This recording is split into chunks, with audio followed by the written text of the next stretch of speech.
2017 ஜல்லிக்கட்டு புரட்சி. ஜல்லிக்கட்டுன்னு சொல்லக்கூடாது, அது ஏறு தழுவுதல் தான். ஜல்லிக்கட்டு அப்படின்றது தமிழர்களோட இது கிடையாது, ஏறு தழுவுதல் தான் நம்மளோடது. அப்ப இந்த ஏறு தழுவுதல் புரட்சி 2017 ஜனவரி மாசம், தை மாசம் மெரினால நடக்குது.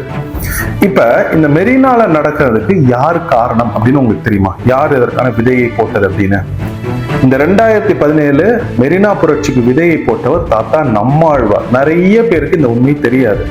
ஆனா முதல்ல இந்த நாட்டு மாடுகள் பிரச்சனை, இது இவங்க அழிக்கிறாங்க நாட்டு மாட்டை. அப்ப இந்த நாட்டு மாடுகளை அழிக்க கூடாது அப்படின்னு அந்த 2017க்கு முன்னாடி, பல ஆண்டுகளுக்கு முன்னாடியே அவங்க ஒரு கூட்டம் ஒண்ணு போட்டாங்க. நீங்க ஜல்லிக்கட்டு மெரினா புரட்சியில லட்சக்கணக்கான கோடிக்கணக்கான மக்கள் தமிழ்நாடு முழுக்க பங்கேற்றுக்கிட்டீங்க. ஆனா தாத்தா நம்மாழ்வார் அந்த விதையை போட்டப்ப 15-20 பேர் இருப்பாங்க. ஒரு கீத்து கொட்டாயிரம்.